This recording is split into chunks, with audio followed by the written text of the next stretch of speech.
Good morning, Moscow. A major Ukrainian drone raid on the Russian capital. One of the most massive attacks yet. The result is a blazing main oil refinery, panic and explosions. This is how Muscovites greeted the dawn. A powerful response for Kyiv. But there's more to come, a massive strike on Putin's main gas station. Dozens of drones targeting a single facility. A fire of colossal proportions. The plant supplied fuel to the entire capital region. Now Moscow can say goodbye to gasoline. All the answers and fresh footage right now. Greetings, this is Ukraine Today. I'm Andrei Silikov with some good news from Russia. Morning for Muscovites didn't start with coffee, but with wailing sirens and a massive drone storm. Locals are spotting our birds in the sky.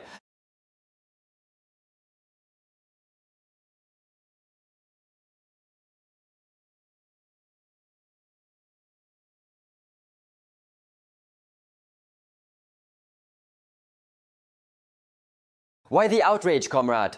This is just a response for the missile strike on Kyiv. Don't worry, it's going to be loud. Let's watch.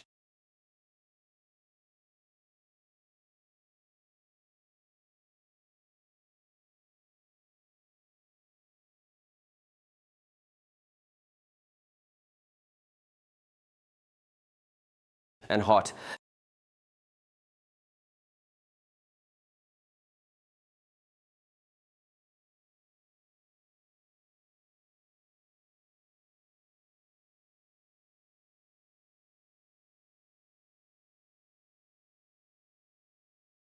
As you might have guessed, Ukrainian attack drones have launched an assault on the Russian capital. By the way, the largest in scale since the beginning of this year. According to official and likely understated data from local authorities, in just a few hours, about 60 drones attacked the capital region, plunging Moscow into a state of absolute panic. So what exactly was hit that's burning so beautifully? The answer is known by a Muscovite with a panoramic view of the impact site. They ended up hitting the oil refinery, but by the looks of it, what is that base? It's the oil refinery. That's right, lady. The main target of this historic raid was a key artery of Putin's war machine. The giant Moscow oil refinery in the Kapotnya district. Ukrainian drones bypassed Russian interception systems and launched a direct strike on the facility's grounds. Huge columns of black smoke rose into the sky, and Moscow Mayor Sergei Sobyanin was forced to officially admit the obvious. The strategic Moscow refinery facility is damaged. Emergency services are on the scene. Over the past 24 hours, an attack by enemy drones on Moscow has continued. One of the drones damaged a facility at the Moscow refinery. There are no casualties. Emergency services are working at the scene of the incident. The successful long-range attack on Moscow was also confirmed by Ukrainian President Volodymyr Zelensky. Ukrainian long-range capabilities were felt this time in the Moscow region. An oil refinery was hit at a distance of 500 kilometers. Thanks to the warriors of the SBU, SBS, SSO, and GUR, and the missile forces for their effective work. Russia must be forced to end the war against our people. And Ukrainian long-range weapons are one of the important components of such coercion. This is a fair response to Russian strikes and a response for prolonging the war, which must be ended. The significance of this target for Russian logistics and economy simply cannot be overstated.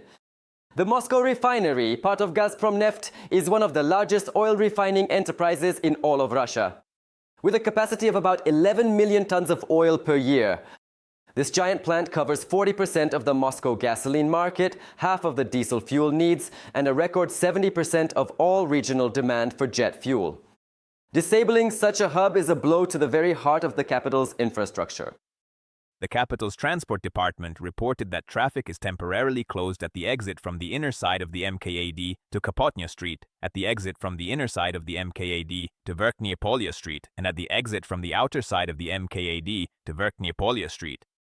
Traffic is also restricted at the exit from Verkhnie Polya Street to Chaginskaya Street and at the exit from Mariinsky Park Street to Verkhnie Polya Street. But the fiery chaos was not limited to Kapotnya alone. The consequences of the raid were felt by the entire Moscow region. Local residents are mass posting videos of drones flying directly over their heads, confidently heading toward their targets. One of the drones hit a building under construction in the Kotelniki district, just 3.5 kilometers from the blazing Moscow refinery, adding to the destruction and panic.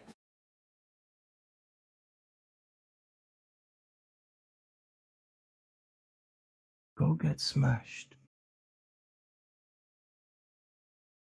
Damn.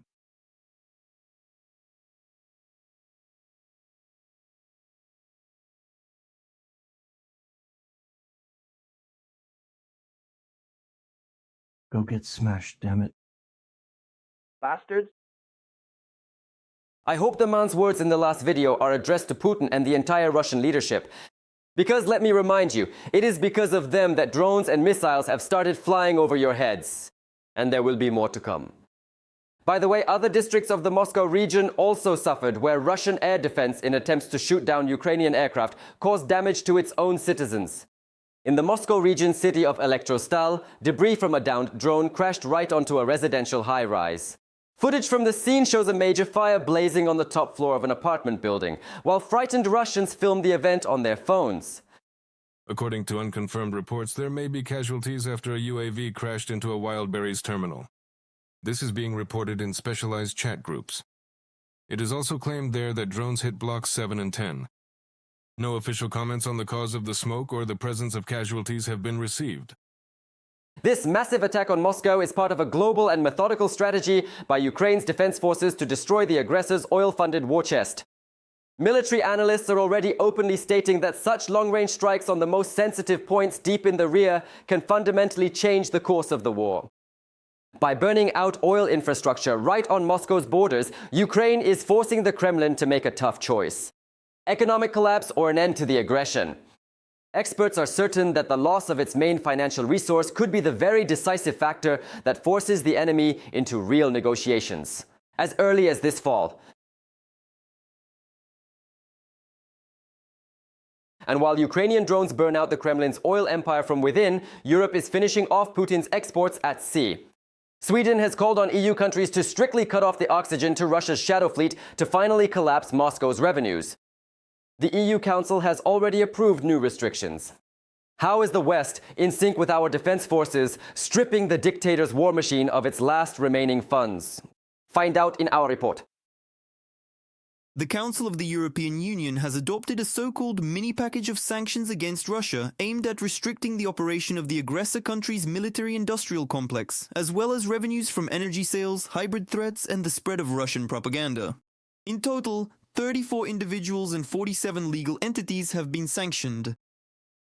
These measures strike at the very heart of the Russian military-industrial complex, its shadow fleet, and the networks that fuel Moscow's hybrid attacks against Europe. At the same time, work is underway on a broader 21st sanctions package. Every measure narrows the room for Russia to maneuver, and the numbers speak for themselves. Western sanctions have already cost Russia an estimated 1 to 1.3 trillion euros. Brick by brick, we are destroying the foundation of Russia's war economy. Kaja Kallas, High Representative of the European Union for Foreign Affairs and Security Policy, on the European Council website. According to Kaja Kallas, the new 21st sanctions package will focus on restricting Russian energy, financial services, cryptocurrency, trade, and fishing. The European Union needs to adopt the new sanctions package by July 15th, the next dates for adjusting the oil price cap. The Swedish government has called on member states to impose restrictions on major Russian oil companies and expand existing bans. Energy exports are a critical source of income used to fuel Russia's aggressive war against Ukraine. Our measures against the Russian energy sector have proven to be effective. In January 2026, Russia's energy revenues fell by 50% compared to the same month of the previous year. However, the recent rise in global energy prices means we need to take even more measures to limit Russian energy exports. From a joint letter by the Swedish Foreign Minister and the Swedish Civil Defense Minister to Kaja Kallas on social network X. On June 14th, the British Armed Forces intercepted a shadow fleet tanker passing through the English Channel, Prime Minister Keir Starmer reported. After February 2025, the vessel changed its name from Myrtus to Smirtus and its management structure. But the ultimate beneficiaries remain opaque, stated Vladislav Vlasyuk, the Ukrainian president's commissioner for sanctions policy. According to him, the vessel carried 600,000 barrels of oil per voyage. Attempts to bypass sanctions to fund the illegal war in Ukraine will be met with decisive measures, the Royal Navy Command stated. There were 25 crew members on board the vessel. They are currently in the custody of the National Crime Agency and are undergoing a procedure organized by that agency. It is a great professional honor for me to participate in the first ever UK operation to intercept a Russian Shadow Fleet vessel. This is certainly the result of a joint effort. At the operational level, the operation is led by the Royal Navy. Every week, about 150 Russian Shadow Fleet vessels pass through the Baltic Sea, Latvian Prime Minister Andris Kulbergs stated. EU countries must strengthen cooperation to combat illegal tankers, the head of government emphasized. The precedent of detaining a vessel in the English Channel is good, but for such actions to truly impact the aggressor's income, they must be scaled up, experts say. And why not come up with and introduce a unified security regime for the European Union, since we see that NATO isn't working for various reasons, but in fact we just need a system at least at this level. President Zelensky, all our policymakers and diplomats say in one voice, friends, this is what we all need. The faster we win this war, the faster. Stability and low tariffs will return, and the crisis of food and energy affordability will be resolved. This is beneficial for the competitiveness of the European Union. Stopping revenues from energy sales helps reduce Russia's ability to finance missile and drone attacks. On Ukrainian cities, wrote the Minister of Foreign Affairs of Ukraine, Andriy Sybiha. He called for increasing pressure and closing all possible loopholes. Andriy Dmitrenko for the Freedom TV channel. Moreover, after the barbaric strike on the Kyiv-Pechirsk-Lavra, Ukraine strongly urged the international community to kick Russia out of all key UNESCO bodies. How the occupiers are deliberately trying to erase our 1,000-year cultural heritage and why they won't get away with it. Watch more. Russia is trying to destroy the cultural heritage of Ukraine. The Kremlin regime is destroying temples listed as UNESCO World Heritage Sites, such as the Kyiv-Pechirsk-Lavra. It has immense historical significance as the main spiritual, cultural and educational center of Eastern Europe, founded during the times of Kievan Rus. On the night of June 15th, the Russian army attacked the Lavra with drones. The building of the main Holy Dormition Cathedral was damaged. The government will allocate funds for its restoration. This was announced by the President of Ukraine, Volodymyr Zelensky. The money will be taken from the reserve fund. This is an attack on our history, certainly. This is certainly an attack on our history. What we have, Russia does not have. Russia is doing everything so that we don't have it either. That same night, the Russians also attacked the Alexander Dovzhenko National Film Studio. The costume department burned down almost completely, where Ukraine's largest and oldest costume collection was stored. The studio's archives held about 100,000 costumes and roughly 3 million items of various clothing. This is a collection that was gathered for decades. This is a collection that was gathered for decades. It all started being collected practically in the 50s. These were costumes from our most famous films, both Shadows of Forgotten Ancestors and The Lost Letter, and Chasing Two Rabbits. All our Ukrainian classic films, the costumes were kept right here, and they are all destroyed and lost forever, unfortunately. But, fortunately, none of the security guards who were on the studio grounds at night were hurt. The building of the art museum in the center of Kharkiv caught fire as a result of a Russian UAV attack on the city yesterday afternoon. The fire covered more than 1,200 square meters. As a result, 5 people were injured, including a child. The Kharkiv Art Museum is an architectural monument of local significance. The building's roof was damaged. Works of graphic and contemporary art were affected, as well as exhibits from temporary storage and private collections. They saved the paintings, but in fact it's terrible. They saved the paintings, but in fact it's terrible when Russia strikes at our history, when our art museum was damaged. And our task is to ensure that the paintings that were saved today are preserved. There are several paintings that were burned.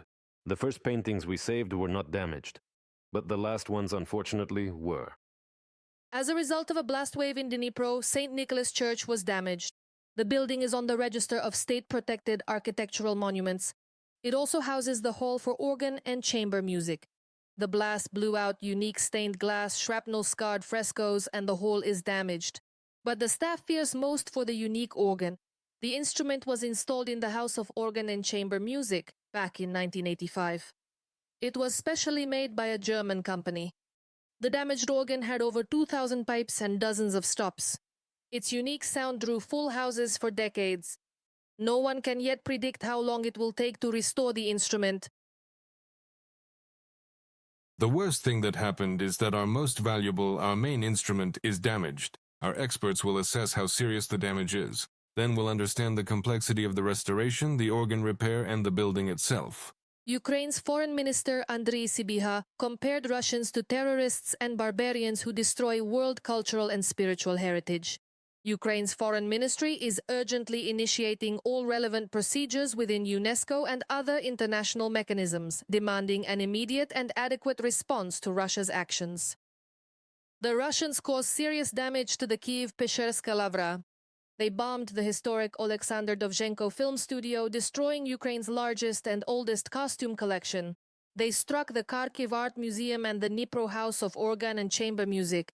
Russia has no excuse for destroying people's lives, striking residential areas and destroying Ukrainian culture. It must be held accountable for its crimes. Andriy Sybiha, Ukraine's foreign minister, on social network X. European leaders condemned the attack on Ukraine's cultural heritage. French Foreign Minister Jean-Noël Barrot compared Russia's strikes on the Lavra to the bombing of Notre Dame. And EU Commissioner for Enlargement Marta Kos stated that Russia's massive attack was no coincidence. On the night of June 15th, the day Ukraine opens its first negotiation cluster with the EU. The timing chosen for Russia's attack speaks for itself. On the day Ukraine opens its first negotiation cluster with the EU, Moscow again shows what it fears most, a democratic Ukraine firmly rooted in Europe. Marta Kos, EU Commissioner for Enlargement, Facebook. Since the full-scale invasion began, Russian troops have destroyed or damaged at least 700 religious buildings in Ukraine, churches, mosques, synagogues, and houses of prayer. Missiles and drones have destroyed 135 museums and galleries. And every such strike proves once again that Russia is waging war not only against Ukraine and its people, but also against its history, culture, and memory. Victoria Chistyukina, Irina Yusupova, Natalia Gusak, Vladimir Shtengelov. For Freedom TV channel. And while Putin's Russia is in its death throes, losing its largest oil refineries, its key military ally in the Middle East is finally dropping out of the game. US President Donald Trump officially announced a historic peace agreement with Iran has already been reached and will be signed on June 19th. How Washington is triumphantly closing the Middle Eastern front and why this deal leaves Moscow in total isolation, you'll find out right now. The largest gas stations in Tatarstan have restricted fuel sales. Authorities explain this decision as a fight against artificial demand. However, it's obvious that this is a direct result of effective strikes by the Ukrainian Defense Forces on oil refineries, Teneko and Tifinke in Nizhnekamsk. However, due to Ukraine's long-range sanctions, the fuel crisis is felt not only in the regions but also in the main cities of the aggressor country. At Tatneft stations in Moscow and St. Petersburg, they sell no more than 20 liters of AI 92 and 95 gas per person and up to 40 liters of diesel. Look, kids, we've reached the end of the line in the Moscow region. Now I'll show you. Now I'll show you guys. Let's see. Here you go. Just so you know, they don't accept anything except cash here. That means you can't pay with any kind of card, no credit cards, no debit cards, nothing like that. It's cash only. So if you were thinking of using a card, you'll need to have cash instead. That's just how it works at this place. So be sure to have enough cash with you before you try to pay. As for the fuel situation in the territories of Ukraine temporarily occupied by Russia, sales there have either been completely stopped or strictly limited. In temporarily occupied Crimea, gasoline prices have risen sharply. At gas stations, it's already a quarter more expensive than in Moscow. Resellers' prices are even higher. On classified sites, gasoline was offered at 50% more expensive than at gas stations. They sell fuel using QR codes. On June 4th, the occupation authorities announced a complete halt to the free sale of gasoline for cash. With QR codes, let's say, it's a tricky issue because you just don't have time. They're constantly putting it out. By the time you log back in, that's it. The fuel is running out. The QR code doesn't really solve the problem, as there are insane lines and empty and zeros, let's say, at the gas stations. Among the latest strikes by the Ukrainian Defense Forces was the hit on an oil facility in the Yaroslavl region. We're talking about the temp plant of Rosreserve, which is located about 700 kilometers from the Ukrainian border. Strategic oil reserves are stored at the facility. In addition, the defense forces struck the Azot enterprise in the Tula region. Military logistics in the territories of Ukraine temporarily occupied by Russia were also under attack. The Ukrainian drone program and the Ukrainian missile program have proven their effectiveness. And in recent months, Ukraine has been striking military and energy targets deep inside Russian territory. As well as, in recent months, an effective campaign of medium-range strikes against the Russian army's logistics has been underway, which is also yielding results.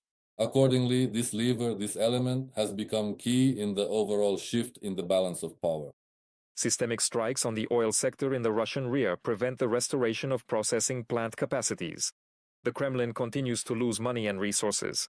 For instance, Ukrainian drone attacks on the Tuapse refinery and its adjacent marine terminal, owned by Rosneft, have led to the fact that fuel shipments in this direction have virtually ceased. Last month, Tuapse didn't ship any oil at all, not even a single barrel left the port. So considering that about 20% of Russia's tanker oil was shipped from here, well, it's serious, very serious in fact.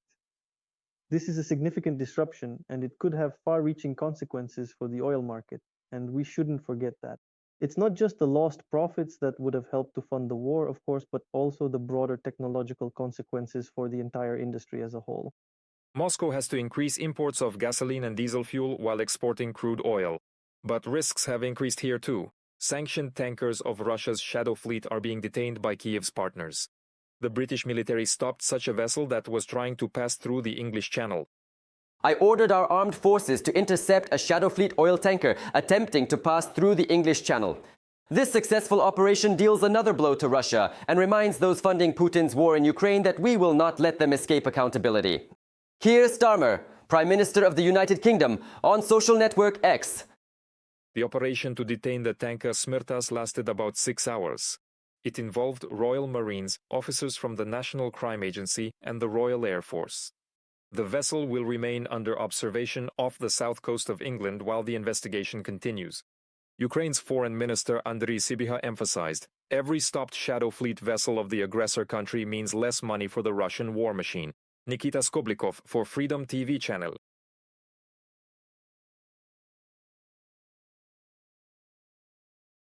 And what do you think about these events? Share your opinion in the comments, leave a like, and stay informed about the main news. More to come.